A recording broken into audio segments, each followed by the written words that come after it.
योगीराम सुरत कुमार जय गुरुराय ओम अण्णामलै वासाय विद्महे वैकुंठ रूपाय धीमहि तन्नो योगी राम सुरत कुमार प्रचोदयात् अरुणाचल शिव अरुणाचल शिव अरुणाचल शिव अरुणजட ओम श्रीराम जय जयराम எல்லாம் வல்ல எம்பெருமான் யோகி ராம் சுரத்குமார் பெரும் கருணையால் இன்னைக்கு நடந்தது எல்லாமே எனக்கு ஐ காண்ட் பிலீவ் என்னாலே நம்ப முடியல.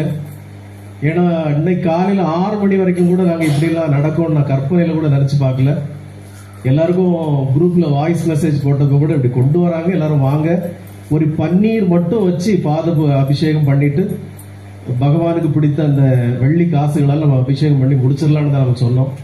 ஆனால் எம்பெருமானுடைய ஏக கருணை எப்படி இருந்திருக்குன்னா, இன்னைக்கு அந்த 3000 ஆண்டுகள் பழமையான சிவாலயத்தில் போய் அந்த பாதம் மூலவர் சன்னதிக்குள்ள போய் அங்க வில்வ அபிஷேகம் பண்ணி அதுக்கு தீபாராதனை காமிச்சு அந்த கோவில்ல அவங்க சுற்றுப்பிரகாரத்தில் இருக்கக்கூடிய எல்லா சந்நிதிகளுக்கும் கொண்டு போய் அங்கிருந்து நேரா இங்க யோகி ராம் சுரத்குமார் நாம பிரச்சார குடியில கொண்டு வந்து இங்க தேவாரம் வேற திருவாசகம் வேற முற்றோதல் சிம்பிளா பண்ணி இது அவ்வளவும் நாம எதிர்பார்க்கவோ இல்ல திட்டமிடவோ எதுவுமே செய்யல. ஐயா மகாதேவன் ஐயாட்ட கூட சொன்னேன், இப்படி பாதம் வருதையா நீங்க முடிஞ்சா வாங்க அப்படின்னு தான் சொன்னேன். அன்னைக்கு காதார திருவாசகம் நம்ம கேட்டு எம்பெருமான் யோகி ராம் சுரத்குமாருக்கு இந்த புதிய வெள்ளி கவசம் அணிவிக்கப்பட்ட திரு பாதத்திற்கு முதல் அபிஷேகம் எப்படி நடந்திருக்குன்னா சாதாரணமா இல்ல, அவருக்கு பிரியப்பட்ட அவருடைய தந்தையின் திருவாசக முற்றோதலோட நடந்திருக்கு. இதுக்கு எம்பெருமான் யோகி ராம் சுரத்குமாருடைய கருணையன்றி வேற எதுவுமே கிடையாது. அதுவும் வந்திருக்கக்கூடிய சிவனடியார்கள்லாம் மிக அழகான சிவனடியார்கள். அது எப்படி சொல்லணும்னா, இந்த நிர்மலா அம்மா இருக்காங்களே, இந்த நிர்மலா அம்மாவால எனக்கு வாழ்க்கையில் ஒரு பெரிய அற்புதம் நடந்தது. அவங்க அடியனுடைய பக்தையா இருந்தாலும் திடீர்னு அவருக்கு ஆத்துக்காரர் கூப்பிட்டு, சாமி என் ஆத்துக்காரி வந்து அந்த அது எந்த இடம் நிர்மலா அம்மா இமயமலையில் ஒரு இடத்துக்கு போறாங்க, அமர்நாத்துக்கு உங்களுக்கும் டிக்கெட் போடுறோம், நம்ம 3 பேரும் போயிட்டு வந்துடலாம் அப்படின்னாங்க. அது எதுக்கு இந்த விபரீத பரீட்சை அப்படின்னு சொன்னேன். இல்ல அமர்நாத்துக்கு போறதுக்கு டிக்கெட் போட்டாச்சு நிர்மலா அம்மான்னு. சரின்னு எனக்கும் ஃபிளைட் டிக்கெட்லாம் போட்டு நாங்கள் சென்னைக்கு போய் அங்கிருந்து போயிட்டோம். போனா நிர்மலா அம்மா என்னை கூட்டிட்டு போறாங்க அமர்நாத்துக்கு. உண்மையிலே வாட் எ வண்டர்ஃபுல் எக்ஸ்பீரியன்ஸ். இனி ஒரு வாட்டி வாழ்க்கையில போக முடியுமான்னு எனக்கெல்லாம் தெரியல. ஏன்னா நான்லாம் உண்மையில நினைச்சேன், நம்ம அங்கிருந்து ஊருக்கு திரும்பி போவோமா இல்ல இங்கேயே தான் நம்மளை ஏதாவது கொண்டு போவாங்களா அப்படின்னா நாங்க 3 பேருமே நினைச்சோம். ஏன்னா அந்த குதிரையில மலைக்கு மேல போற எக்ஸ்பீரியன்ஸ் இருக்கு பாத்தீங்களா, அது வந்து ரியலி விராட்டு.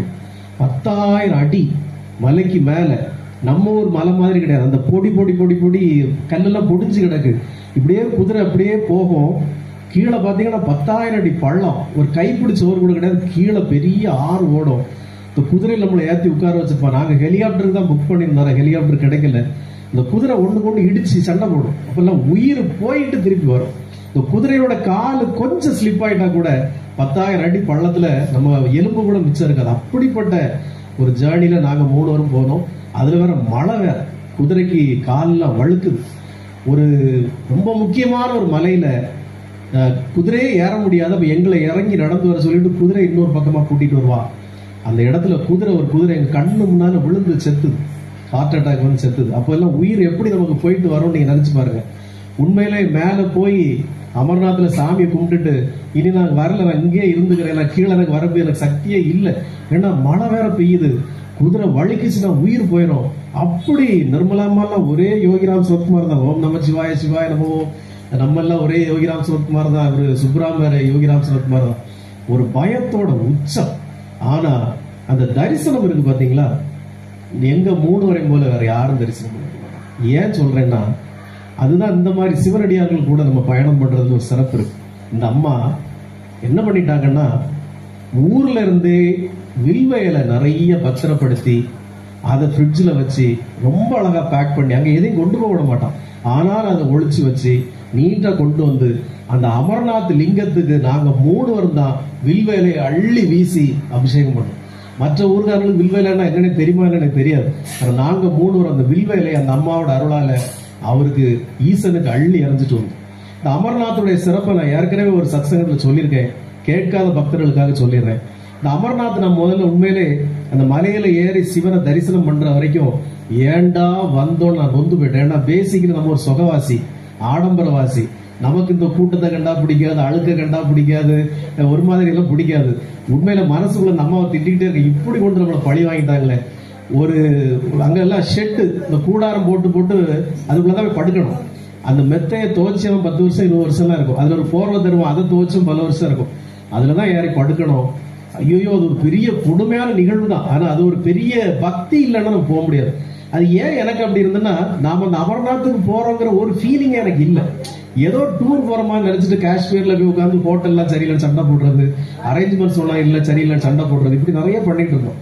ஆனா அந்த அமர்நாத்துக்கு போன அந்த மேல போன பிறகு ஒரு பெரிய அதிசயம் நடந்தது. அந்த அதிசயம் என்னன்னா, அந்த அதிசயம் என்னன்னு கேட்டீங்கன்னா, அந்த அமர்நாத் மலை வந்து கிட்டத்தட்ட சைனா பார்டர், இந்த பக்கம் பாகிஸ்தான் பார்டர். 10,000-15,000 அடி உயரம்னா நீங்க எவ்வளவு குளிர் இருக்கும்னு நீங்க புரிஞ்சுக்கணும். பனிதான், எல்லாமே வெள்ள பனியா தான் இருக்கும். அதனாலதான் அந்த பனி லிங்கம் அப்படி இருக்கு. அந்த பனி லிங்கம் அதுல வந்து ஒரு குறிப்பிட்ட ஒரு 3-4 மாசத்துக்கு தான் அனுமதி. அதுலயே பாத்தீங்கன்னா ஒவ்வொரு மலை முகட்லயும் நம்ம இந்தியன் டிஃபென்ஸ் அங்கங்க நிப்பாங்க, எல்லாரும் இருப்பாங்க. டிஃபென்ஸ் தான், ஃபுல்லா டிஃபென்ஸ் கண்ட்ரோல் தான். கீழே நீங்க மலை ஏற தொடங்குச்சுல மிலிட்டரி தான் உங்களை ஃபுல்லா டேக் ஓவர் பண்ணி எடுத்துட்டு போவோம். அந்த கூடாரம், ஷெட்டு, நம்ம தங்குறது எல்லாமே மிலிட்டரி கண்ட்ரோல் தான். வேற யாரும் உள்ள போக முடியாது. இலவசமா ஃபுட் எல்லாம் கொடுப்பாங்க. அங்க ஒரு பெரிய கிராமம் மாதிரி ஷெட் எல்லாம் போட்டு வச்சிருப்பாங்க. எல்லாமே இந்திய ஆர்மியோட கண்ட்ரோல் தான் ஃபுல்லாவே. அப்போ அந்த மேல மலைக்கு போன பிறகு என்ன ஒரு அற்புதம் கேட்டீங்கன்னா, சிவனடியார்களுக்கு தெரிஞ்சிருக்கும், அந்த 10,000 அடி, அந்த 12,000 அடி மலையில அவ்வளவு கடும் குளிர்ல ஒரு காக்கா, ஈ, கொசு எதுவுமே அங்க கிடையாது. மனிதனே வாழ முடியாது. நீங்க நடந்து போறாங்க நிறைய பேர், போற இடத்துல இந்த கூல்ட்ரிங்க்ஸ் கடை வச்சிருப்பான், அவன் கண்ட மாரி ஒரு விலைக்கு விற்பான். அப்புறம் அந்த ஃப்ரூட்டி இந்த மாதிரி குடிக்கிறதுக்கு தான் வச்சிருப்பான். அங்கங்க ஒவ்வொரு இடங்கள்ல மருத்துவ கேம்ப் வச்சிருப்பாங்க. யாருக்காவது பிரீத் பண்ண முடியல, மூச்சு விட முடியலன்னா அந்த மெடிக்கல் கேம்ப், ஆக்சிஜன் சிலிண்டர்லாம் வச்சிருப்பாங்க. டிஃபென்ஸ் வந்து நிறைய ஸ்ட்ரெச்சர்லாம் வச்சிருப்பாங்க. யாருக்காவது முடியாம இருந்தா ஸ்ட்ரெச்சர்ல தூக்கி வச்சு கொண்டு ஓடி வருவாங்க. இப்படி நிறைய ஏற்பாடுகள் இருக்கு. அவ்வளவு கடும் குளிர்ல அந்த மலையில யாருமே போக முடியாது. அவ்வளவு ஒரு மோசமான சூழ்நிலை. இந்த 3 மாசம் இந்த அனுமதி முடிஞ்ச பிறகு அங்க யாருமே இருக்க மாட்டாங்க. இந்த 4 மாசம் 3 மாசம் இந்த அனுமதி, இந்த அமர்நாத் யாத்திரை முடிஞ்ச பிறகு இந்தியன் டிஃபென்ஸ் வந்து க்ளோஸ் பண்ணிடுவாங்க. அப்போ மேல யாருமே இருக்க மாட்டாங்க. அந்த பார்டர்லாம் க்ளோஸ் பண்ணி யாருமே போக முடியாது. அப்படிப்பட்ட ஒரு இடம், அங்க யாருமே கிடையாது. மனுஷங்க தான் நம்ம போய் சாமி முட்டு வரோம். ஏதோ கொஞ்சம் பிஸ்கட் விற்பா, இல்லைன்னா கடையில வித்துட்டு இருப்பா, அதை தான் வாங்கி சாப்பிடணும். அங்க அந்த அமர்நாத் குகைக்குள்ள நீங்க பாத்தீங்கன்னா, அந்த அந்த அதிசயத்தை கேட்கறதுக்கு முன்னாடி ஒரு கதை சொல்லிடுறேன். இந்த அமர்நாத்தோட கதை. இந்த அமர்நாத் எப்படின்னா, ஒரு வாட்டி பார்வதி சிவபெருமான்கிட்ட இந்த சாகாத வரம்னு வச்சுக்கோமே, சாகாத வரம், அழியாத வரம், அதுக்கு என்ன ரகசியம் அப்படின்னு கேட்டப்போ எம்பெருமான் ஈஸ்வரன் வந்து, அது சொல்றதுக்கு இல்லம்மா, யாருக்கும் சொல்றதுக்கு இல்ல, அது பெரிய ரகசியம் அப்படின்ட்டு.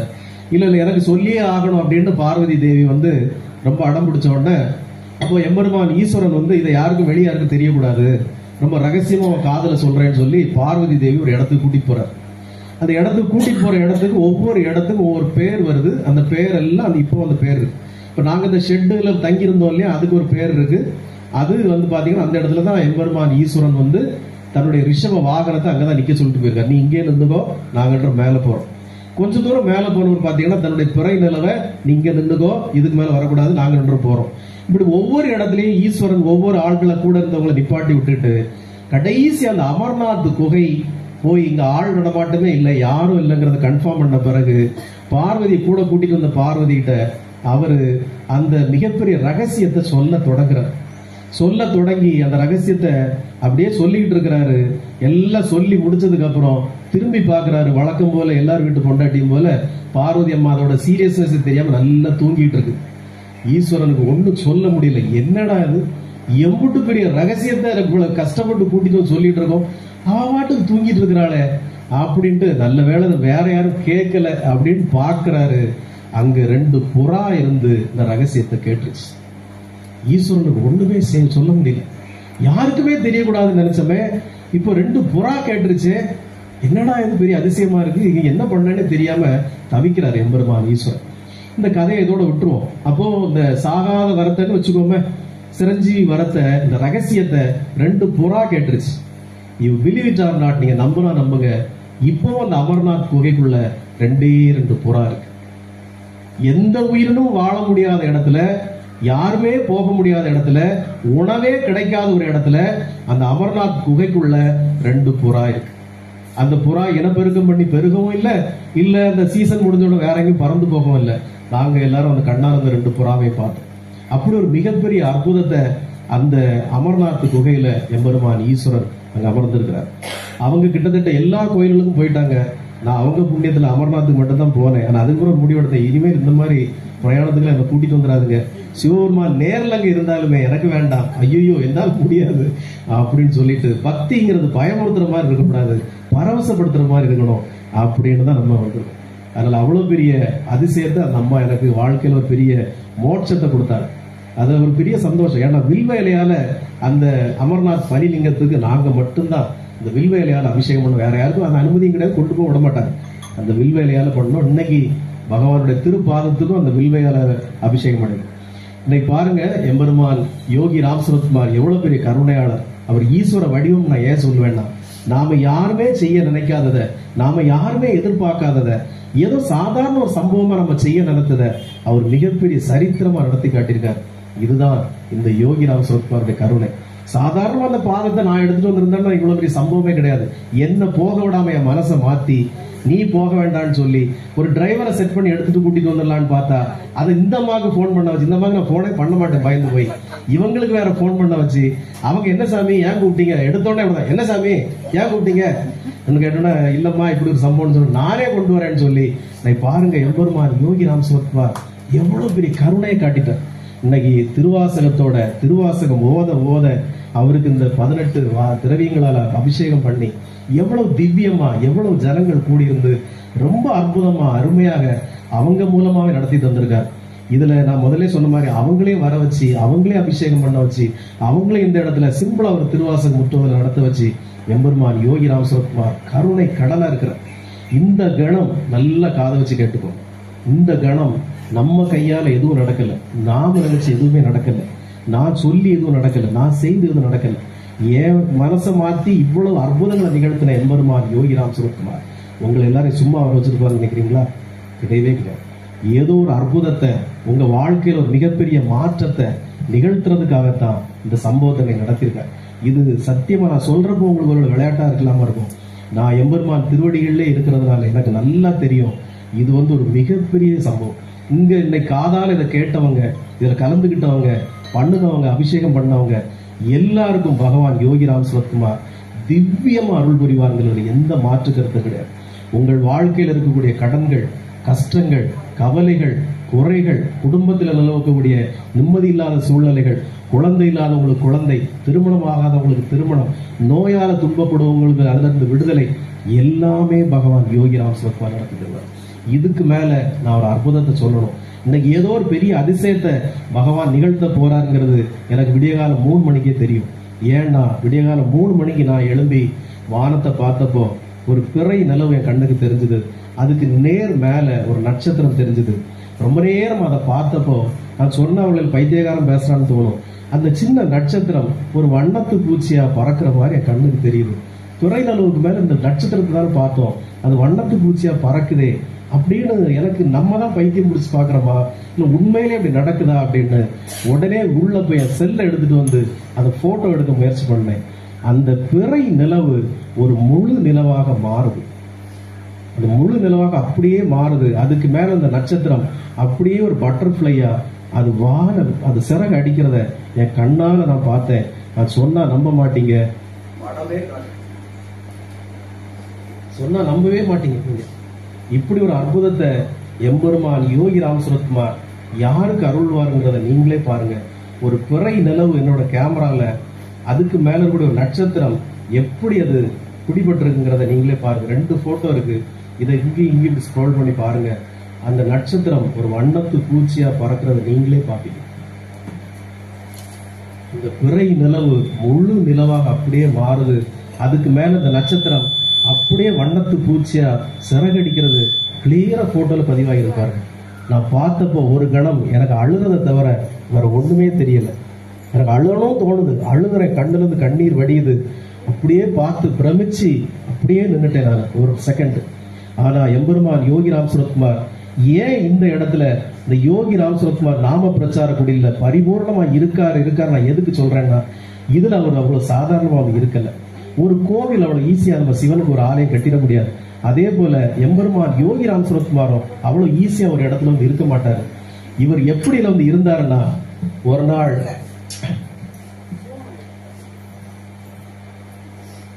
எம்பெருமான் யோகி ராம் சுரத்குமாருடைய ஒவ்வொரு ஆலயங்களா தேடி தேடி தேடி நான் அலையிறப்போ, இதை நான் ஒரு வாட்டி ஒரு யூடியூப்ல சொன்னதை 1-2 பேர் கேலி கூட பண்ணியிருந்தாங்க. அந்த யோகி ராம் சுரத்குமார் நம்ம பார்க்கலையே, மிஸ் பண்ணிட்டோமே அப்படிலாம் நினைக்கிறச்ச, தினமும் அதிகாலை 3 மணிக்கு நான் எழுப்பி நின்று பிரார்த்தனை பண்றது வழக்கம் பிரபஞ்சத்தை நோக்கி. அப்போ தினமும் என் கண்ணுக்கு ஒரு நட்சத்திரம் அப்படியே ஒரு குறிப்பிட்ட டைரக்ஷன்ல அப்படியே உருகி அப்படியே ஒரு நட்சத்திரம். நான் தினமும் அது வேடிக்கையாவே பார்த்துட்டு இன்னும் எந்த நட்சத்திரம் போகுது பார்ப்போம் அப்படின்னு பார்ப்பேன். நான் அப்படி பார்க்க ஆரம்பிச்சதுதான் ஒரு நட்சத்திரம் அப்படி உருகி ஒரே டைரக்ஷன்ல டெய்லி போகும். நான் இது வீட்டுல சொன்னாங்க அது பார்க்க கூடாதுப்பா, அப்படி வெள்ளி உருகி போறதெல்லாம் பார்க்க கூடாது. நானா பாக்குறேன், என் கண்ணுக்கு தெரியுது. அப்புறம் நான் என்ன பண்ணேன் அப்படின்னேன், அந்த வெள்ளி அந்த நட்சத்திரம் தினமும் அப்படி உருகி போயிட்டு இருந்து, ஏதோ ஒரு சில நாட்கள் மேகமூட்டம் இருந்தா மட்டும் அது தெரியல, மற்றபடி அந்த நட்சத்திரம் தினமும் ஒரே திசையில அப்படி உருவி போகும். கடைசியா ஒரு அற்புத நிகழ்வுல நான் நினைக்கவே, இன்னைக்கு நினைக்காதது போலதான் அன்னைக்கு நடந்தது. இந்த திருவிக்கிரகம் நான் இதுல வைக்கணும்னோ, இந்த மாதிரி ஒரு பிரார்த்தனை கூட வைக்கணும் கனவுல கூட நினைக்கல. இந்த சிலை இதுல அமைச்சதே நான் கும்பிடுறதுக்காக தான் வச்சேன். நம்ம பெரும்பாக பகவான சும்மா திருவண்ணாமலைக்கு போக முடியாது, பக்கத்துல போயிட்டு இருந்த இடமும் நமக்கு நல்லதா சரியா அமையல, ஒரே சீட்டிங்கா இருக்கு. சரி, நம்ம வீட்டிலேயே பகவான பிரம்மாண்டமா வச்சு வணங்கணுங்கிறதுக்காக நான் வச்சேன். ஆனா அவரு, நான் உனக்காக மட்டும் வரலப்பா, இந்த ஏரியா ஃபுல்லா ஜனங்களுக்கு எல்லாம் நான் பொதுவாக தான் அமர்ந்திருக்கேன்னு எல்லா ஜனங்களையும் அவருக்கு அழைச்சிட்டு இருக்கிறார். இந்த இடத்துல பகவான் விக்கிரத்தை வைக்கிறதுக்காக இந்த திண்டை கொத்தனார்ட்ட சொல்லி கட்டி அதுல மணல் நிரப்பி அதுல போல ஸ்ரீராமன் எழுதி போட்டேன். ஸ்ரீராமன் எழுதி அதுல விளக்கு வைக்க ஆரம்பிச்சோம். என்னைக்கு அதுல விளக்கு வைக்க ஆரம்பிச்சோமோ, ஸ்ரீராமன் எழுதி பிள்ளையார் முன்னாடியே இருக்காரு, 15 வருஷமா இருக்காரு. என்னைக்கு அந்த இடத்துல யோகிராம் சுரத்குமார் ஒரு திண்டு கட்டி அதுல ஸ்ரீராமன் எழுதி விளக்கு வைக்க ஆரம்பிச்சோமோ, அதுக்கு பிறகு அந்த நட்சத்திரம் போகவே இல்லை. அது காமிச்ச டைரக்ஷன் இதே டைரக்ஷன் தான், இப்படியே தான் வந்து போயிட்டே இருக்கும். அப்போ எம்பெருமான் யோகி ராம் சுரத்குமார், நீங்க என்ன பைத்தியம் சொன்னா கூட எனக்கு பிரச்சனையே கிடையாது. அவ்வளவு பெரிய கருணை கடல். இப்போ இன்னைக்கு நான் 3 மணிக்கு எழுதிதான் நிக்கிறேன், நட்சத்திரம் எதுவும் உருகி போறதை நான் பார்க்கவே இல்லை. ஆனா அவர் அவ்வளவு கருணை கடலோட இந்த இடத்துல என் கையில எதுவுமே இல்லை. அவர் வந்து அமர்ந்திருக்காருன்னா எல்லா ஜனங்களுக்கும் பரிபூர்ண கருணை வழங்குறதுக்காக வந்திருக்காரு. இந்த கணம் முதல் உங்க வாழ்க்கையில நல்ல மாற்றங்கள், நல்ல திருப்பங்கள் வரும். குடும்பத்தில் அமைதி நிலவும். உங்களுடைய வறுமைகள், கஷ்டங்கள், கடன்கள் எல்லாம் ஆகணும், துன்பங்கள் எல்லாம் ஆகணும், நோய்கள் எல்லாம் ஆகணும். இங்க இருக்கிற பல பேர் நல்ல ஆசீர்வதிக்கப்பட்டவங்களா மாறி இருக்காங்க. ஒருத்தரைய போட்டோ பார்த்துட்டு சொன்னார், சாமி ஆரம்பத்துல உங்க குரூப்பை பார்த்ததுக்கும் இப்போ உங்க குரூப்பை பாக்குறதுக்கும் நல்ல வித்தியாசம் தெரியுது, எல்லா முகத்திலையும் பளிச்சுன்னு இருக்கு அப்படின்னா. அந்த அளவுக்கு பகவான் யோகி ராம் சுரத்குமார் கருணை கடலா இருந்து எல்லாருக்கும் அற்புதங்களை பண்ணிட்டு இருக்கிறார். 1-2 பேருக்கு ஆண்டி ப்ராசஸ்ல இருக்கு, ஆண்டி வேலை இருக்கு, அவ்வளவுதான். அவங்க கர்ம வினைகளை பொறுத்து கொஞ்சம் மெதுவா நடந்துட்டு இருக்கு. வேற எல்லாரும் திவ்யமா பரிபூர்ணமா ஆசீர்வதிக்கப்பட்டிருக்கிறாங்க. உங்களுக்கு அந்த பாக்கியம் இருந்ததுனால தான் நீங்க வந்திருக்கீங்க. பெரிய ஆசீர்வாதம் உங்களுக்கு பகவான் யோகி ராம் சுரத்குமார் அழுவாருங்கிற நம்பிக்கையோட உங்க எல்லாருக்கும் ஒரு ஆசீர்வாதம் தந்துடும். நிறைய பேர் இந்த அற்புதங்களை ஒரு நாள் பேசணும்னு ஆசை. பகவானால் அனுகூலம் பெற்றவங்க எல்லாரும் பகவானால் என்ன அனுகூலம் பெற்றவங்கிறத பொதுமக்களுக்கு தெரிவிக்கணுங்கிறது என்னுடைய ஆசை. அது ஒரு நாள் அதை செய்யும். அதனால யோகி ராம் சுரத்குமார் கருணை கடல். அவர் இன்னைக்கு இவ்வளவு தூரம் ஒரு சிவனா அமர்ந்து உங்ககிட்ட இவ்வளவும் நடத்திருக்காருன்னா ஒரு மிகப்பெரிய கலியுக கண்கண்ட கடவுள். அதாவது எப்பவுமே இந்த ஒவ்வொரு யுகங்களுக்கும் ஒவ்வொரு தேவைக்கும் எம்பெருமான் அவதாரம் எடுத்து வருவாருங்கிறத படிச்சிருப்பீங்க. அப்படி வந்த ஒரு கலியுக அவதாரம் தான் பகவான் யோகி ராம் சுரத்குமார். கண்ணு முன்னாடி இருந்து கருணை காட்டுவார். நீங்க கூப்பிட்ட குரலுக்கு வந்து நிற்பார். அப்படிப்பட்ட கருணை கடல் பகவான் யோகி ராம் சுரத்குமார். நான் சும்மா ஒன்றும் அவர் எதுவும் கிடைச்சிடல. நான் ஒருவேளை சிவ வழிபாட்டை குறைச்சி மதிப்பிடுறேன், இல்லை மற்ற வழிபாடுகளை குறைச்சி மதிப்பிடுறேன் நினைக்க கூடாது. அவர் எப்படி கிடைப்பாருன்னா, நானும் உங்க மடார் வளாகம் சிவன் கோயிலுக்கு 36 வாரம் தொடர்ந்து வந்து ஒவ்வொரு சனிக்கிழமை சத்தியம் 36 வாரம் மடார் வளாக சிவன் கோயிலுக்கு இங்க இருந்து காலையில கிளம்பி சனிக்கிழமை தோறும் காலையில 10:30 மணிக்கு அங்க நிப்பேன் மடார் வளாகத்துல. 36 வாரம். நடுவில் ஒரு வாரம் 2 வாரம் எனக்கு வர முடியல, இங்கிலாந்து போயிட்டேன், லண்டன் போயிட்டேன். அப்ப இந்த அம்மா தான் எனக்காக போய் அங்க அந்த அர்ச்சனையெல்லாம் பண்ணிட்டு இருந்தாங்க. அப்படி 36 வாரம் தொடர்ந்து வந்ததின் பலன் எம்பெருமான் ஈஸ்வரன் கருணை கடல் அங்க வந்து அமர்ந்து இனி ஏப்ப அலைகிற, நான் இங்கே இருக்கேன்னு சொல்லி வந்து அமர்ந்திருக்காரு. அதனால நீங்க சர்வசாதாரணமா எம்பெருமான் யோகிராம் சிவகுமார் எனக்கு அர்ப்பணம் பண்ணிருக்கிறார். அவரை வணங்குறதுக்கு அவருடைய அனுமதி இல்லாம முடியாது. அவர் தான் எல்லா காரியங்களும் நடத்துறாரு. நம்ம நினைச்சு ஒண்ணுமே நடக்கிறது இல்லை. எல்லாருங்க 1000 உதாரணம் என்னால காட்ட முடியும். மனசார அவரை ஏத்துக்கிட்டவங்க, மனப்பூர்வமா அவருடைய நாமத்தை சொல்றவங்க எல்லாரும் தலை தோங்கி சந்தோஷமா மகிழ்ச்சியா இருக்கிறாங்க. இன்னும் பல அற்புதங்கள் அவர் காட்டுறது அந்த இடத்துல இருக்கிறாரு. இப்ப நாங்க இதுல நிறுவி இன்னும் ஒரு ஆண்டு கூட ஆகல. ஜனவரி 22ஆம் தேதி ராமர் கோயில் பிராண பிரதிஷ்டை அன்னைக்கு அதே நாள் அதே நேரம் தான் பகவானை பிரதிஷ்டை பண்ணோம். இப்ப சீக்கிரம் வரப்போகுது ஜனவரி 22. ராமர் அங்க வந்து அமர்ந்த அன்னைக்கு தான் எம்பெருமான் யோகிராம் சிவகுமார் இங்க வந்து அமர்ந்தாரு. இனி போக போக போக பாருங்க, இந்த இடமே வேற மாதிரி மாறி, இந்த இடங்கள் சுற்று வட்டாரம் வேற மாதிரி மாறி எம்பெருமான் யோகிராம் சிவகுமார் ஒரு மிகப்பெரிய கருணை கடலா இந்த இடத்துல உருவெடுப்பாருங்கிறது நான் சொல்றேன். அதுதான் உண்மை. அதனால இந்த இடத்துல அவர் சும்மா வந்து அமரல, இதை போல ஏகப்பட்ட ஜனங்களை ஆசீர்வதிக்கிறார். இதை போல 1000 சொல்ல முடியும். கொஞ்சம் முன்னாடி ஒரு கதை சொன்னா ஒரு பெண்ணுக்கு மாப்பிள்ள, இதை போல 1000 சொல்ல முடியும். இது தற்சமயம் இன்னைக்கு நடந்தனால சொல்றேன். அவங்களுக்கு நடந்திருக்க வாழ்க்கை நடந்திருக்க மிராக்கிள்ஸ் எல்லாம் சொல்லி மாளாது. அவ்வளவு பெரிய அற்புதங்களை பகவான் யோகிராம் சிவகுமார் நிகழ்த்திருக்காரு. ஒரு சின்ன எக்ஸாம்பிள் சொல்றேன். அவங்க பேர குழந்தை பேசாம இருக்கிறான்னு சொல்லி இவங்களுக்கு பயங்கர மன வருத்தம். இவங்களுக்கு ரொம்ப வருத்தம். என்ன சாமி, என் பேரன் பேசல, மகா டாக்டர் மருமகன் டாக்டர் 2 பேருக்கிட்டே நான் சொன்னேன். இவங்க வீட்டுக்கார்ட்டையும் சொன்னேன், இவங்ககிட்ட சொன்னேன். இப்ப பாருங்க, உங்க வீட்டுக்குள்ள எப்போ யோகி ராம் சிவகுமார் உங்க வீட்டுக்குள்ள வந்தாரோ அந்த பொழுதுதான் உங்க பேரனும் வந்திருக்கான். அதனால நீங்க அது உங்க குழந்தை இல்ல, இது யோகி ராம் சிவகுமாருடைய குழந்தை. அவன் பேசுவான். பகவான் எப்ப யாருக்கு எதை செய்யணுமோ அதை கரெக்டா செய்வாரு. நீங்க இப்ப பேசலன்னு வருத்தப்படுறீங்க. அவன் ஒரு காலம் பேசுறப்ப உங்களால தாங்க முடியாது.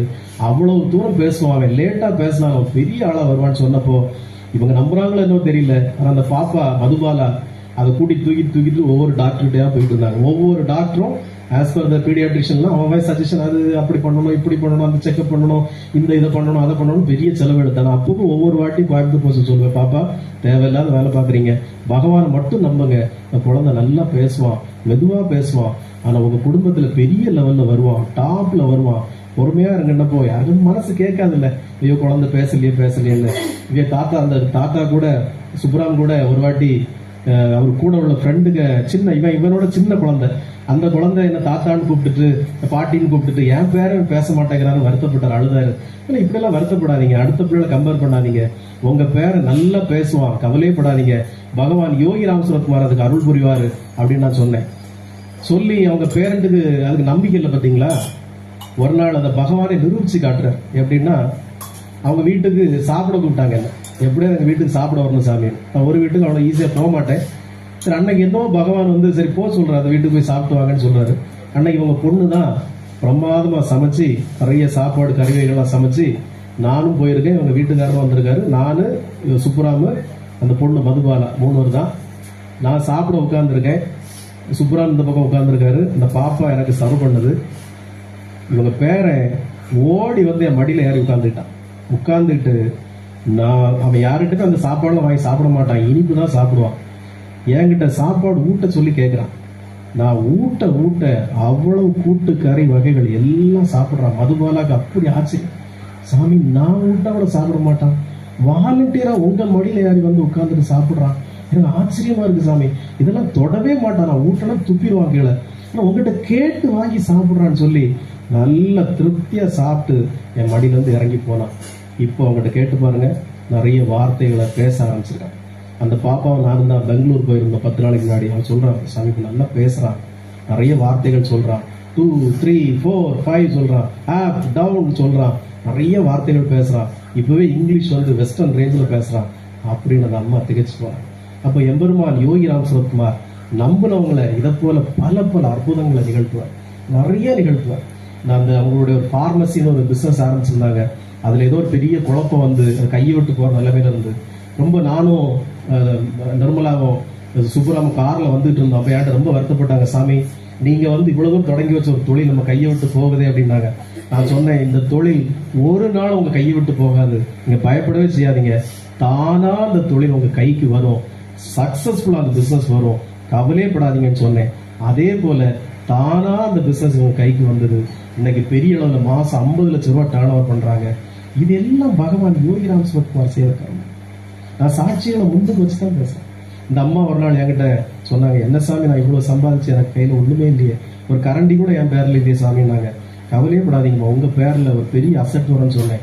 சொல்லி வாய் மூடல 3 மாசத்துல ஒரு 1 கோடி ரூபாய்க்கு ஒரு பிளாட் வாங்கிட்டாங்க. அந்த அம்மா ரிஜிஸ்ட்ரேஷன் நீங்க வரணும் சாமி, சாட்சி கையெழுத்து நீங்க தான் போடணும், எல்லாமே பண்ணி கொடுத்தோம். அப்படி பகவான நம்புறவங்க எல்லாருக்கும் கருணையா இருக்கும். அவங்க வீட்டுல போனாலும் சரி, அவங்க ஆபீஸ் போனாலும் சரி, கோயம்புத்தூர்ல அவங்க வீட்டுக்கு போனாலும் சரி, பகவானும் நானும் தான் வாசல்ல ஃபுல்லா இருக்கும். பெரிய பெரிய படமா அந்த வாசல்ல ஃபுல்லா வச்சிருக்காங்க. அப்ப எம்பெருமான் யோகிராம் சுரத்குமார் அதுக்கு கூட ஒரு அனுசரணை இருந்தா அந்த படத்தை வைக்க முடியும். அவங்க வீட்டுல பகவான் யோகிராம் சுரத்குமார் திருவிளையாடல் பண்ணிட்டு இருக்கிறாங்க, விளையாடல் பண்ற. இன்னும் அவங்க வாழ்க்கையில மேல மேல உயர்ந்து பயங்கர செல்வ செழிப்போட அந்த குழந்தைகளும் பேர குழந்தைகளும் வளரும். ஏன்னா பகவான் யோகிராம் சுரத்குமாருக்கு அவ்வளவு பணிதராங்க, அவ்வளவு நாமம் சொல்றாங்க, நம்பிக்கையோட இருக்காங்க. மெயினா என்ன நடந்தாலும் பகவான் யோகிராம் சுரத்குமார் அப்படி இருக்கிறாங்க. அவர் சுப்ராமலா இப்ப பயங்கர மாற்றம். ஆஸ்திரேலியால இருந்து கூட சாமி நான் டெய்லி பகவான் நாமம் சொல்றேன், டெய்லி பகவான் நாமம் சொல்றேன். இந்த நாமத்தை அடிக்க எதுவுமே கிடையாது. பகவான் யோகிராம் சுரத்குமார் அவ்வளவு சாதாரணமான ஒரு அவதாரம் இல்லை, மிகப்பெரிய அவதாரம். அதை விடாம பிடிச்சுக்கிட்டீங்கன்னா, ஈஸ்வரனோட சேர்த்து பகவானுடைய நாமத்தை சொன்னீங்கன்னா எல்லா அற்புதங்களும் வீட்டுல நடக்கும். நீங்க எவ்வளவு அவரை பற்றி பிடிக்கிறீங்களோ அந்த அளவுக்கு நடக்கும். இதுக்கு நான் உத்தரவாதம், நான் கேரண்டி. அதனால எல்லோரும் பகவான் யோகிராம் சுரத்குமாருடைய பாதத்தை பற்றி பிடிங்க, எல்லாம் சரணாகதி அடைஞ்சிருங்க. எல்லாமே நீங்க தான் சாமி. நீங்க என்ன மிதிச்சாலும் சரி, என்ன கொன்னாலும் சரி, நான் அதை ஏத்துக்கிறேன் சாமி. நீங்க வாழ வச்சாலும் சரி, எனக்கு என்ன செய்தாலும் நான் ஏத்துக்கிறேன். எனக்குன்னு தனியா ஒரு எண்ணமும் இல்லை, எனக்குன்னு தனியா ஒரு பேச்சும் இல்லை, எனக்குன்னு தனியா ஒரு செயலும் இல்லை. எல்லாமே உங்களுடைய செயல். அப்படி நீங்க சரணாகதி அடைஞ்சு அவருடைய நாமத்தை மட்டும் நீங்க சொன்னீங்கன்னா உங்க வாழ்க்கைக்கு என்ன தேவையோ, எது எப்ப தேவையோ அந்த பகவான் யோகிராம் சுரத்குமார் கருணை கடலோடு அருள் புரிவார். அவர்கிட்ட நிறைய பேச முடியும், எனக்கு அவரை பத்தி விடிய விடிய பேசலாம். அவர் செய்த அற்புதங்கள் அவ்வளவு இருக்கு. மிகப்பெரிய கொடிய கேன்சர் நோய்களை கூட பலருக்கு அவர் அற்புதப்படுத்தியிருக்காரு, குணப்படுத்தியிருக்காரு. நான் திரும்பவும் ஒரு எக்ஸாம்பிள் சொல்லிடுறேன். எங்க ஊர் பக்கத்துல கோயில் விலையில ஒரு அம்மா இருக்கிறாங்க. வயசுக்கு ஒரு 80 வயசு இருக்கும்.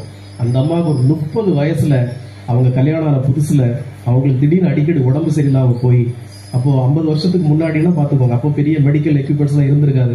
அன்னைக்கு உடம்பு அடிக்கடி சரியில்லாம போனதுனால ஹாஸ்பிட்டல்ல போய் செக் பண்ணி பார்த்தப்போ கடைசியா கேன்சர் டயக்னோசிஸ் பண்ணாங்க.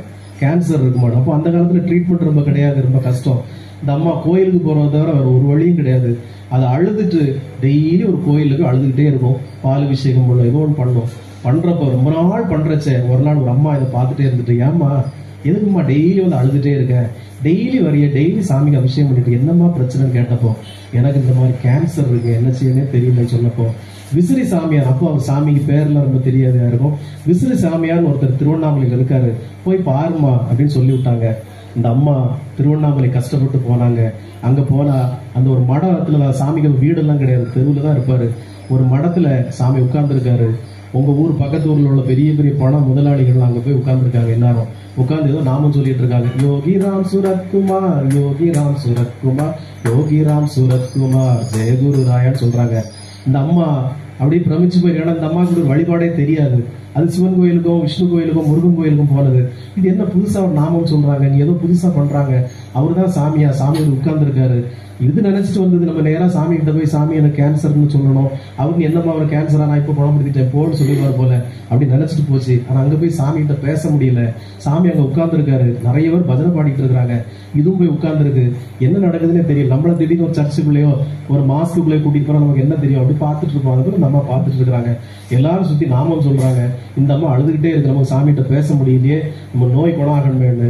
கடைசியா சாமி சாப்பிட போற நேரம் வந்தாச்சு. சாமி எழுந்தியாச்சு. சாமி எழுப்புற என்ன பண்ணுவாருன்னா, இந்த விசிறி பெரம்பு சிரட்டைகளை தூக்கி பிடிச்சிட்டு எல்லாரும் இப்படி பிளஸ் பண்ணிட்டே போவார். வேகமா நடந்து இப்படி போவாரு. சுத்தி சுத்தி நடக்கிறாரு. எல்லாரும் சுத்தி இப்படி பிளஸ் பண்ணிட்டே போயிட்டு இருக்கிறாரு. இந்த அம்மாவையும் தாண்டி தாண்டி பிளஸ் பண்ணிட்டு போறாரு. இந்த அம்மாவுக்கு அழுக பீறிட்டு வருது. ஆகா சாமி கிளம்பியாச்சு, நம்ம என்ன பண்ண போறோம், சாமிகிட்ட என்ன நோய்க்கு வந்திருக்குன்னு சொல்லவும் இல்லை, சாமியோ நீ எதுக்குமா வந்திருக்கான்னு கேட்கவும் இல்லை, என்ன பண்றேன்னு தெரியலன்னு நம்ம அழுதுகிட்டே இருக்கு.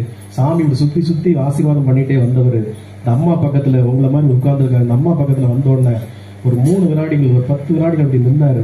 இன்னும் இப்படியே கூர்ந்து பார்த்தாரு. கொஞ்ச நேரம் பார்த்துட்டு ஒரு 3 தடவை இப்படி பிளஸ் பண்ணிட்டு அவர் பாட்டுக்கு போயிட்டார். இந்த அம்மா பயந்துட்டே வீட்டுக்கு வந்தது. நீங்க நம்பவே மாட்டீங்க, இன்னைக்கு வயசு 80 ஆச்சு, அந்த அம்மா உயிரோட இருக்காங்க. அவங்க உடம்புல கேன்சர் இருக்கு, அவங்க உடம்புல இன்னும் கேன்சர் இருக்கு. ஏதாவது வைத்தியத்துக்காக ஏதாவது டாக்டர் கிட்ட போனா ஸ்கேன் ஏதாவது எடுத்தா, என்ன உங்களுக்கு கேன்சர் இருக்கு, எனக்கு ட்ரீட்மெண்ட் எடுத்துட்டீங்களா, ஆமான்னு சொல்லிட்டு ஓடி வந்து வீட்டுக்கு. இது மாதிரி நிறைய அற்புதங்கள். அமெரிக்கால இருந்து ஒரு லேடி டாக்டர், வெள்ளக்கார டாக்டர், அந்த அம்மா டாக்டரா இருக்கு, ஆனா அது பெரிய கேன்சர். அது டாக்டர்ஸ் அமெரிக்கால எல்லாம் டயக்னோசிஸ் பண்ணி, உங்களுக்கு கொஞ்சம் ஒரு 6 மாசம் தான் அம்மா உங்களுக்கு மரணம் உறுதின்னு அந்த அம்மாட்ட சொல்லிட்டாங்க. அந்த அம்மா பெரிய ரமண மகரிஷியோட பக்தை, அமெரிக்க டாக்டர், வெள்ளக்கார டாக்டர் தான். அப்போ அவங்க கூட வேலை பார்க்குற டாக்டர்ஸ் எல்லாரும் நம்ம இந்தியா போயிட்டு வரலாம், அப்ப மகரிஷி இறந்து போயிட்டாரு, ஆசிரமத்துக்கு போயிட்டு வரலான்னு கிளம்புறோம். இந்த அம்மாவும் எப்படியும் நம்ம சாக போறோம், சரி சும்மா போயிட்டு வரோம் அப்படின்ட்டு அந்த அம்மாவும் ரமண மகரிஷி ஆசிரமத்துக்கு திருவண்ணாமலைக்கு அந்த லேடி டாக்டர் மற்ற டாக்டர்ஸ் கூட வந்திருக்காங்க. 3 நாள் ரமண மகரிஷி ஆசிரமத்துல இருந்துட்டு ஊருக்கு கிளம்பலாம். அப்படி கிளம்புறப்போ யாரோ போய் சொல்றாங்க, இப்ப பக்கத்துல யோகி ராம் சரத்குமார் ஒரு சாமி இருக்காங்க, எதுக்கும் போய் பார்த்துட்டு போங்க அப்படின்னு சொன்னாங்க. இது நான் சொல்றது பொய் கிடையாது, இதெல்லாம் ஆதாரம் இருக்கு, இப்போ இருக்கிறாங்க. அவங்க யோகி ராம் சரத்குமார் ஒருத்தர் இருக்காரு, பார்த்துட்டு போங்கன்னு சொன்ன உடனே இவங்களும் சரி ஏதோ போற போக்குல ஏதோ சாமியார் போல பார்த்துட்டு போலான்னு இவங்க எல்லாம் வராங்க. சாமி சன்னதி வீட்டுல சிகரெட் பிடிச்சபடியே உட்கார்ந்து இருக்காரு. இவங்க எல்லாம் வந்து எதிர்பார்த்து வந்த சாமி மாதிரி தெரியலையே, இவரு தான் அழுக்கு ட்ரெஸ் போட்டிருக்காரு, சிகரெட் பிடிச்சிட்டு இருக்காரு, இவரை போய் சாமின்னு சொன்னாங்களேன்னு அந்த வெள்ளக்கார டாக்டர்ஸ், அமெரிக்க டாக்டர்ஸ் எல்லாம் உட்கார்ந்தாங்க. இந்த அம்மாவும் பக்கத்துல உட்கார்ந்து இருந்தது, விளையாட்டாவது உட்கார்ந்துருக்கு. சரி இவர் ஏதோ சிகரெட் குடிச்சிட்டு இருக்காரு, வேற வேலை சொல்லல அப்படின்னு சாமி அந்த அம்மாவையே பார்த்துட்டே இருந்தாரு. ஒவ்வொரு சிகரெட்டா எடுத்து பத்த வச்சு குடிச்சிட்டே இருந்தாரு. இந்த அம்மாவே வச்ச கண் வாங்காம பார்த்துட்டே இருந்தாரு. உடனே அந்த அம்மாவுக்கு வெறுத்து போச்சு, இவர் பேசவும் மாட்டேங்கிறாரு, நம்மளும் பேச முடியாது போல, சரி கிளம்புவோம் அப்படின்ட்டு கிளம்பச்சுல சாமியை கூப்பிட்டு ஒரு ஆப்பிளை மட்டும் கையில கொடுத்து, you don't forget, you must eat it, இது கண்டிப்பா நீ சாப்பிடணும், தூர போட்டுறக்கூடாது அப்படின்னு மட்டும் சொல்லிட்டு விட்டுட்டாரு. இந்த அம்மா விளையாட்டு அந்த ஆப்பிளை வாங்கிட்டு போயிட்டு அவ்வளவுதான் கிளம்பி போயிட்டு. நம்ம பிளைட்ல போச்சுல திடீர்னு ஞாபகம் வந்தது, அமெரிக்கா போனா உங்களுக்கு தெரியும் 24 மணி நேரம் டிராவல், மாமா போயிருக்காரு, 24 மணி நேரம் டிராவல் பண்ணணும், பசிக்குது. அப்போ அந்த ஆப்பிள் பழத்தை ஞாபகம் வந்தவங்க எடுத்து சாப்பிட்டது. நீங்க நம்பவே மாட்டீங்க, ஊர்ல போய் ஒரு வழக்கமா டெஸ்ட்டுக்கு போவாங்கல்ல, அந்த கேன்சர் டெஸ்ட்டுக்கு போச்சுல, திருப்பி ஸ்கேன் எடுத்து பார்த்தப்போ இந்த கேன்சர் சிம்டமே இல்லை உடம்பு. அந்த அம்மா கதறி அழுதுகிட்டு திருப்பி திருவண்ணாமலைக்கு வந்து சாமி வேண்டுறாங்க. இப்படி ஏகப்பட்ட அற்புதங்கள் சொல்லிக்கிட்டே இருக்கலாம், சாமி செய்த அற்புதங்களை. இதுல எதையுமே சாமி விளம்பரப்படுத்தாம, எதை கேட்கறவனுக்கு இப்படி கையில இருந்து விபூதி எடுத்து கொடுக்காம, இங்க இருந்து செயின் எடுத்து கொடுக்காம, வாயில இருந்து லிங்கம் எடுத்து கொடுக்காம, அற்புதங்கள் அப்படிலாம் எந்த கிமிக்ஸ் வேலையும் பண்ணாம தான் ஒரு அவதாரம்ங்கிறத அப்படியே உட்கார்ந்து உணர்ந்தவங்களுக்கு தான் வரும். உங்களுக்கு இந்த ஜென்மத்துல பூர்வ ஜென்ம புண்ணியம் இருந்தா மட்டும்தான் நீங்க யோகிராம் சரத்குமார்ங்கிற பேரே கேட்க முடியும். உங்களுக்கு பூர்வ ஜென்ம புண்ணியம் இருந்து உங்களுடைய கர்மவனைகள்லாம் கழிஞ்சு போகணும், உங்களுடைய துன்பங்கள் எல்லாம் விலகி போகணுங்கிற ஒரு விதி இருந்தா மட்டும்தான் பகவான் யோகிராம் சரத்குமார் வழிபடும். நான் சொல்ற வாக்கு இன்னைக்கு ஒருவேளை உங்களுக்கு சாதாரணமா தெரியலாம், இன்னும் 10 வருஷம் 20 வருஷம் கழிச்சு ஒருவேளை நான் இல்லைன்னா கூட நீங்க அன்னைக்கு நினைச்சு பார்ப்பீங்க, இப்படி ஒருத்தர் நாகர்கோயில சொன்னாரு, அது இன்னைக்கு நம்ம குடும்பம் தலை துவங்கி இருக்கு, அது உண்மைதான், நீங்க சத்தியமா நம்புவீங்க. இது பகவான் யோகிராம் சரத்குமார் மேல ஆணைட்டு நான் சொல்றேன். ஏன்னா எனக்கு தெரிஞ்சு கோடிக்கணக்கான பேருக்கு கருணை வழங்கிய, அற்புதத்தை வழங்கிய மகா அவதாரம் பகவான் யோகிராம் சரத்குமார். ஆனா அந்த ஜனங்க, பாவப்பட்ட ஜனங்க, அவரை ஏதோ மனித பிறவியா, அவர் சும்மா ஒரு சாமியார் நினைச்சுக்கிட்டு இருக்கிறாங்க. அப்படி கிடையவே கிடையாது. அவரு ஈஸ்வர வடிவம், ராம அவதாரம், கிருஷ்ண அவதாரம். அதனால ஒரு கணமாவது, ஒரு நாளைக்கு ஒரு பொழுதாவது இந்த அவருடைய நாமத்தை சேர்த்து சொன்னீங்கன்னா உங்களுக்கு மோட்சத்தை தவிர வேற எதையும் பகவான் தரமாட்டார். ஒருத்தரு கூட துன்பத்தை கொடுத்ததா சரித்திரமே கிடையாது. எல்லோருடைய துன்பங்களையும் தான் ஏற்றுக்கொண்டு, எல்லோருடைய கர்மவினைகளையும் தான் ஏற்றுக்கொண்டு, எல்லோருக்கும் நல்வாழ்க்கையை அருளிய மகா அவதாரம் பகவான் யோகிராம் சரத்குமார். எனக்கு விட்டா நான் விடிய விடிய பேசுவேன். உங்களுக்கு நேரம் இருக்கு, உங்களுக்கு ஸ்ரீவில்லிபுத்தூர் போகணும், அல்லது சத்சங்கத்தை கூட முடிச்சுக்குவோம், பூஜை இருக்கு, டீ வரும், எல்லாம் சாப்பிடுங்க. டீ சாப்பிட்டோன்னே தீபாராதனை முடிச்சுட்டு நல்லபடியா ஊருக்கு கிளம்பலாம். இப்போ இங்க வருகை புரிந்த உங்களை எல்லாரும் பாராட்டாம எல்லாரும் இருக்க முடியாது. அதனால உங்களை பாராட்டி ஒரு சின்ன மரியாதை செய்யும். வாங்க நிர்மலாமா, வாங்க.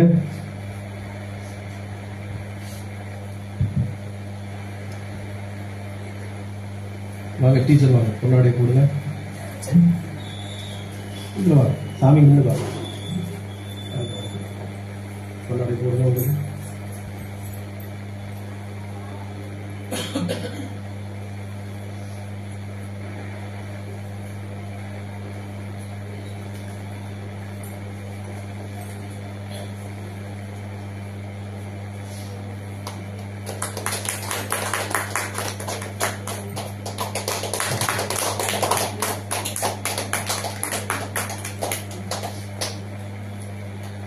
படம் சாதாரண படம் இல்லை. இதை உங்க தலைக்கு மாட்டில் தலை மத்தியில வச்சுக்கோங்க. உங்களுக்கு என்னென்ன நோய்கள் இருக்கோ பகவான் எல்லாத்தையும் மாத்தி தருவார். இது என்னுடைய வாக்கு. உங்களுக்கு தலைக்கு மாட்டில் அந்த சாமி இருந்தாருன்னா உங்களுடைய எல்லா துன்பங்களையும் அவர் தீர்ப்பாருங்கிறது உறுதி. அதெல்லாம் சார் சந்தோஷம். வாங்கம்மா நதாவா கொண்டாடி போ.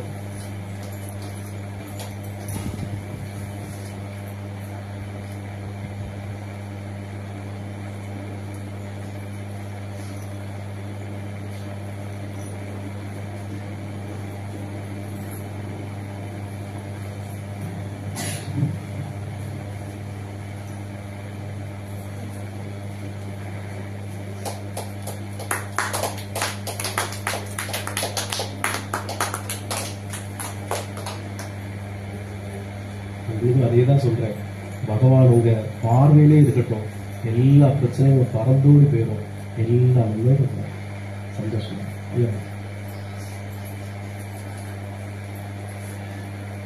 ஆமா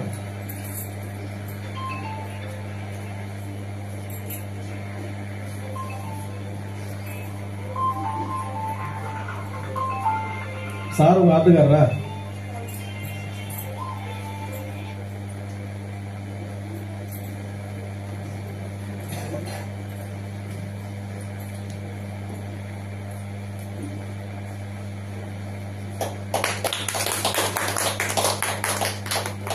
ஐயா வாங்க.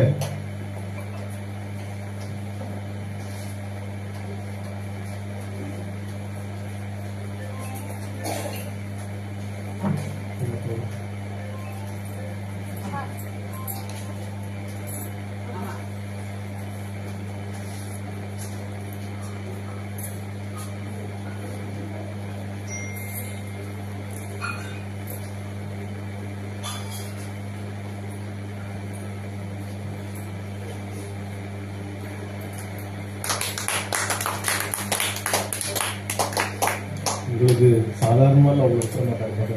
மிகப்பெரிய கருணை புரியும். சந்தோஷமா இருக்கு, மகிழ்ச்சியா இருக்கு. யோகிராம் சுரத்குமார், யோகிராம் சுரத்குமார், யோகிராம் சுரத்குமார். ஜெயகுருதாயா. ஓம் அண்ணாமலை வாசாய வித்மகே வைகுண்ட ரூபாய தீமகி தன்னோ யோகி ராம் சுரத்குமார் பிரசோதய.